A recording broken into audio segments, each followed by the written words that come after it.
म्हणजे एका दिवशी शिबिर झालं, त्यांचे रिपोर्ट्स आले, त्यांना काही औषधोपचार झाल्यानंतर पुन्हा वर्षभर काही नाही, ते असं नाहीये. कंटिन्युअस प्रोसेसमध्ये महिलांचं आरोग्य तपासणी केली जाईल. सेम महिला पुन्हा 3 महिन्यांनी येऊन स्वतःचं स्क्रीनिंग करून घेईल आणि त्यानंतर समजा पुन्हा तिला काही औषधांची गरज भासली तर आपण तिला पुन्हा देऊ. म्हणजे असं मॉनिटरिंग केलं जाईल. आणि अपेक्षा ही आहे की पुणे शहरातल्या सगळ्याच महिलांचं या अभियानामध्ये तपासणी व्हावी आणि पुणे शहर हे निरोगी शहर, निरोगी महिलांचं शहर म्हणून संबोधलं जावं. अगदी योग्य प्रश्न विचारला तुम्ही.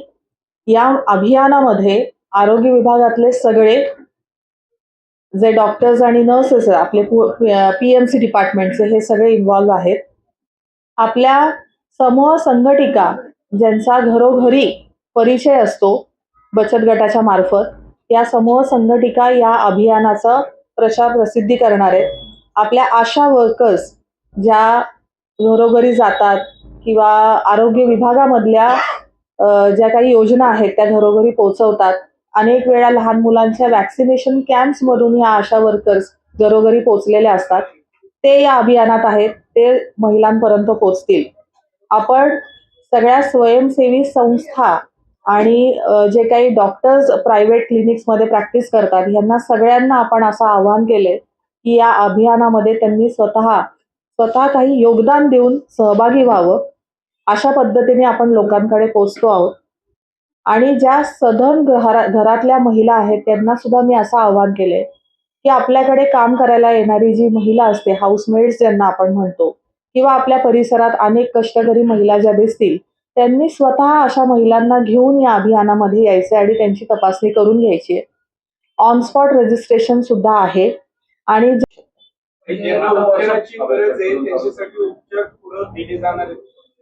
हो, आपण प्रयत्न करणार आहोत. उपचारांच्या गरजेसाठी फंड्स हा सगळ्यात मोठा विषय असतो. ज्या कंपनीज CSR देतात आरोग्यासाठी त्यांना आपण आवाहन करतोय की आपण ह्या विषयात लक्ष देऊन आमच्याकडे जर फंड्स दिले किंवा आम्ही डिरेक्टली त्यांना हॉस्पिटल्स आणि अशा जिथे स्क्रीनिंगची आवश्यकता असते आपण डिरेक्टली त्यांना सांगू, तिथे त्यांनी डायरेक्टली त्यांचा CSR दिला तरी चालणार. नाही, पुढचा उपचार किती असा फ्री करू शकू हे त्या आजारावरती अवलंबून.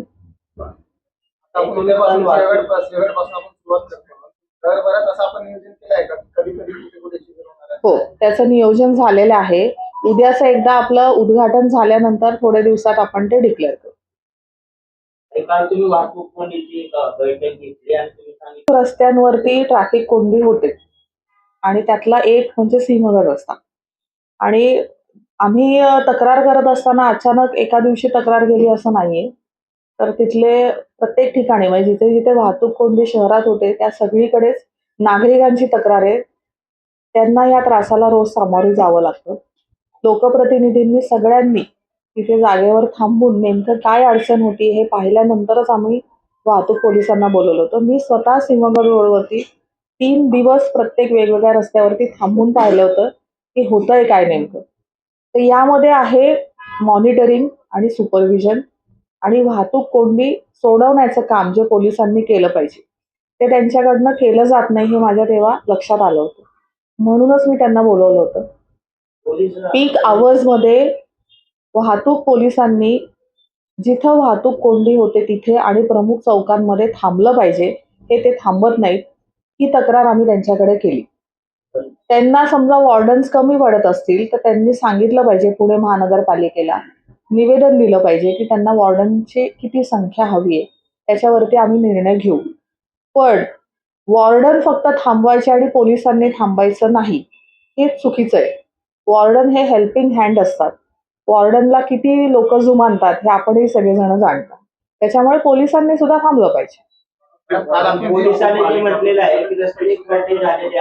आपण इथे सगळेजण भेटलो आहोत. ते आरोग्य अभियानाची माहिती द्यायची मला तुम्हाला सगळ्यांना म्हणून मी बोलवलं. संपूर्ण पुणे शहर लेवलला महिलांसाठी आपण एक महाआरोग्य अभियान करणार आहोत आणि त्याचं उद्घाटन उद्या सकाळी 10:30 वाजता आपल्या राज्यमंत्री माधुरीताई मिसाळ यांच्या हस्ते करणार आहोत. या अभियानामागचा एक संकल्प असा आहे की पुणे शहरातल्या सगळ्या गरजू महिला आणि कष्टकरी महिला या कधीही स्वतःच्या आरोग्याकडे लक्ष देत नाहीत. अनेक कारणं असतात त्यामागची. कधी वेळ नसतो, काम करत असतात दिवसभर, कधी पैशांची चणचण असते. तर एक जनरल स्क्रीनिंग ह्या सगळ्या महिलांचं व्हावं, त्यासाठी आपण हे शहर लेवलला आरोग्य अभियान करतोय. यामध्ये टप्प्याटप्प्यांनी शिबिरं घेतली जातील. पहिलं शिबिर जे आहे ते उद्या सिंहगड रोडला आहे आणि संपूर्ण पुणे शहरात ज्या वेगवेगळ्या ठिकाणी हे शिबिरं घेतले जातील त्याचे व्हेन्यूज आणि त्याचं वेळापत्रक थोड्या दिवसांनी आम्ही जाहीर करू. यामध्ये सगळ्या महिलांनी येऊन या आरोग्य शिबिरामध्ये स्वतःची एक तपासणी करून घ्यायची. त्यामध्ये हिमोग्लोबिन, थायरॉइड फंक्शन अशा सगळ्या तपासण्या त्याच्या होतील आणि त्यांना एक हेल्थ कार्ड दिलं जाईल. त्या हेल्थ कार्डवरती त्यांचे रिपोर्ट्स मेंटेन केले जातील. वर्षभर हे अभियान असणार आहे. जी कोणती एखादी महिला आज तपासून गेल्यानंतर तिचे रिपोर्ट्स जेव्हा येतील त्यावरती तिला जे काही प्राथमिक औषध उपचार करावे लागतील, म्हणजे समजा हिमोग्लोबिन कमी असेल, कॅल्शियम कमी असेल, अशी औषधं आपण तिला देऊ. समजा आजार काही असा निदान झालं की तिला पुढच्या काही तपासण्या करायच्या आहेत किंवा पुढे काही तज्ज्ञ डॉक्टरांचा सल्ला हवा असेल तर अशा आपण त्यांना डायरेक्ट करू आणि रेफरन्सेस देऊ. अशा डॉक्टरांकडे जातील त्या. पुन्हा 3 महिन्यांनी त्याच महिलेचं स्क्रीनिंग केलं जाईल. फॉर्म देतोय, त्यांनी सुद्धा महिलांचं रजिस्ट्रेशन करून घ्यायचंय. म्हणजे आपल्याला एक संख्या निश्चित करता येईल. पुढच्या ज्या ज्या ठिकाणी आपण शहरभर हे शिबिर करतो तिथल्या महिलांची संख्या लक्षात आल्यानंतर तशी आपल्याला तिकडे यंत्रणा कार्यान्वित करता येऊ शकते. आणि ह्यामध्ये एक फायदा असा सुद्धा आहे की महिलांपर्यंत पोहोचल्यानंतर चांगलं मॉनिटरिंग होऊ शकतं या विषयामध्ये. तर असं आपण एक अभियान चांगल्या पद्धतीने सगळेजण मिळून करणार आहोत. हो, तोच प्रयत्न आहे आपला. आपण एक जनरल ब्लड टेस्ट करतो. तुम्ही म्हणताय कुठल्या आपण तपासण्या करतो, तर त्याच्यामध्ये HbA1C आहे, हिमोग्लोबिनची एक टेस्ट असते, थायरॉइड फंक्शनची असते. यामध्ये काय होतं की समजा प्लेटलेट्स काही कमी झाल्या असतील तर ते कशामुळे कमी होत आहेत त्याचं पुढचं स्क्रीनिंग होऊ शकतं. थायरॉइड फंक्शन समजा असं वाटलं की याच्यामध्ये काय अनियमितता आहे, त्याचं पुढचं काही औषधोपचार होऊ शकतात. सॉरी. पुढे समजा असं वाटलं की काही मोठे आजार आहेत तर आपण त्यांना नक्कीच आपल्या ज्या काही योजना असतात आरोग्याचे त्याच्यामध्ये आपण त्यांची मदत करू. हे जे आता सगळ्या महिलांसाठी करायचं. पहिल्या टप्प्यामध्ये साधारण 75,000 महिला येतील असा आम्ही अंदाज लावून हे सगळे कॅम्प्स करतो. नाही, एज ग्रुप असं आपण शिबिराची संख्या निश्चित केलेली नाही, परंतु पुणे शहरात सगळीकडे हे असणार आहेत. म्हणजे मला आपले जे क्लिनिक्स आहेत वस्ती पातळीवरती केलेले त्या सगळ्या क्लिनिक्समध्ये हे अभियान होईल. ज्या ठिकाणी आवश्यकता आहे विशेष शिबिर लावण्याची तिथे त्या शिबिरांमध्ये होईल. ज्या ठिकाणी हॉस्पिटल्स आहेत जे स्वतःहून म्हणतील आमच्याकडे काही महिला येऊ द्यात, आम्ही करून देऊ, तर त्यांना आपण काही टार्गेट देऊ की समजा 100 महिला त्यांच्याकडे गेल्या तर त्यांचं ते तपासणी करून देतील. त्यासाठीच आम्ही रजिस्ट्रेशन आधी करून घेतो.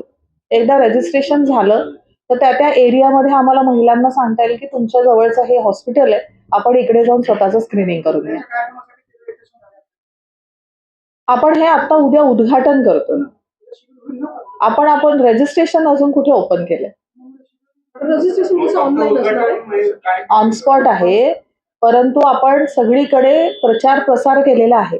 आता उद्याचं जे आपण शिबिर घेतोय त्या सेवा वस्तीमध्ये घेतोय. त्या सेवा वस्तीतल्या सगळ्या महिला येतील, आपल्या आरोग्यामध्ये काम करणाऱ्या सगळ्या महिला येतील, झाडणकाम करणाऱ्या सगळ्या महिला येतील. आपलं टार्गेट पब्लिकच हे आहे की जिथं आरोग्याकडे दुर्लक्ष केलं जातं, ज्या जात नाहीत, चणचण असते पैशांची, गरजू महिला असतात, अशा महिला आपल्याकडे येतील.